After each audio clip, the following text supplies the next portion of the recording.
Viewers আসসালামু আলাইকুম। আজকে আমরা আছি বর্তমানে এখন সৌদি আরবে মরুভূমির কাছাকাছি আর কি। আমাকে বিলা একটু মেন রোডের সাথেই, কিন্তু আমাদের বিলের দিয়ে একটু সামনে একটা কাঁচা বাজার আছে। তো আমরা ওই কাঁচা বাজারে আসছি। এই যে দেখেন এই কাঁচা বাজার, এই গাড়িগুলোর আপডালি কিন্তু ওই অল্প অল্প দেখা যায়। ওই যে কাঁচা বাজার, ওই লোকজন আছে কিছু। এই কাঁচা বাজারে আসছি। তো আজকের কিন্তু 50 ডিগ্রি তাপমাত্রা গেছে সৌদি আরবে। তো এই 50 ডিগ্রি তাপমাত্রায় আমরা রুম থেকে বের হয়েছি। এখন মনে করেন না, রৌদের যে সারাদিন যে তাপটা ছিল, ওই তাপটা মনে করেন এই মরুভূমিতে এতটাই গরম হয়ে গেছে। এই মরুভূমি মনে করেন এখন এই মাস্ক পরিয়ে আসছি। মাস্ক না পরলে আপনার ফেস বুঝা যেন পুড়িয়ে যায়, এতটাই কিন্তু তাপ এই মরুভূমিতে। তো আমরা এই তাপ সহ্য করতেছি। আর বাংলাদেশে তো 40 ডিগ্রি তাপ হইলে মনে করেন মানুষ মরিয়া যায়, রাস্তায় ডিম বাজে, তাই আইসক্রিম গলিয়ে যায়। বিভিন্ন রকমের ভিডিও দেখছি আমরা এই কিছুদিন আগে।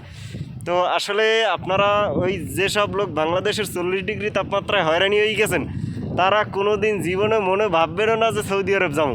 তাহলে কিন্তু আপনারা এই যে যাইবেন, আইবেনই না মোটে। এইসব লোকজন আইবেনই না, কারণ আপনাদের হয়েছে হার্ট দুর্বল। যাদের হার্ট দুর্বল তারা কিন্তু এই গরম সহ্য করতে পারে না। তো ওই যারা 40 ডিগ্রি তাপমাত্রায় মনে করেন হার্ট ফেল করেন, রাস্তায় ডিম বাজেন, পানি খাওয়ান, এটা করেন ওটা করেন, তারা কোনোদিনে সৌদি আরব আওয়ার নামও লইবেন না। সৌদি আরব ওই সব লোক আইবেন যারা আল্লাহ নবীর ভালোবাসা আছে, নবীর রওজা দেখতে চান, আল্লাহর কাবাগার তাপ করতে চান, তারাই আইবেন যাদের মন মানসিকতা ভালো। এছাড়া যারা এই রৌদের তাপ সহ্য করতে পারেন না, তারা কোনোদিনে সৌদি আরব আসার নামও মনে লইবেন না। এই যে দেখেন সন্ধ্যাবেলা, কিন্তু সন্ধ্যা হয়ে গেছে, তারপরে কিন্তু দেখেন এই আমরা মাস্ক পরে আসছি, চোখে চশমা পরছি। কারণ সৌদি আরব কিন্তু এই মরুভূমির রাষ্ট্র। এই রাষ্ট্রে কিন্তু আপনার বাতাস, প্রচুর বাতাস। যদি গাছপালা থাকতে তাইলে বুঝতেন যে আসলে কত পরিমাণে বাতাস। তো গাছপালা নাই, তো এই জন্য বোঝা যায় না। তারপরে বাইরে হইলে বোঝা যায় যে কী পরিমাণ বাতাস। এই বাতাসে কিন্তু এই যে দেখেন ওই সাইড কিন্তু আপনারা ধুলা একেবারে কুয়াশার মতো হয়ে গেছে, এত পরিমাণ ধুলোবালি উঠতেছে। তো এই আমরা তিনজন আমাদের রুমে থাকি। এই যে আমার এই সাইডে হচ্ছে হাবিবুল্লাহ, আর এই সাইডে হচ্ছে মুন্না। তো আমরা সৌদি আরবে আসছি, আমরা তিনজনই কিন্তু একই ফ্লাইটে আসছি। আরও একজন আছে আমাদের আলামিন ভাই, আমরা একই ফ্লাইটে আসছি। তো আমরা এখন পর্যন্ত একই সাথেই আছি।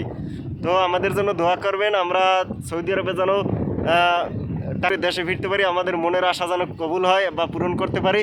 তো আমাদের সবার জন্য দোয়া করবেন। আর এই এত যে তাপমাত্রা, এই তাপমাত্রার ভিতরে আমাদের কাজ করার মতো তৌফিক দান করুক আল্লাহ, এই দোয়া করবেন। সৌদি আরবের তাপের বিষয়ে যারা সৌদি আরব আসেন না বা কোনোদিন এই সৌদি আরবের গরম অনুভব করেন না, তারা কিন্তু আসলে বুঝবেন না যে সৌদি আরবে কী পরিমাণে তাপ। আর অবশ্যই আপনারা যদি আমাদের পেজে নতুন হয়ে থাকেন, অবশ্যই আমাদের পেজটি ফলো করবেন আর আমাদের ভিডিওগুলো শেয়ার করবেন বেশি বেশি করে। কারণ আমরা সৌদি আরবে আছি, আমরা প্রবাস নিয়ে বিভিন্ন ধরনের ভিডিও তৈরি করি। পরবর্তী ভিডিও যাতে আপনার কাছে সবার আগে পৌঁছায়, এজন্য আমাদের পেজটি অবশ্যই ফলো দিয়ে রাখবেন। ধন্যবাদ। আসসালামু আলাইকুম।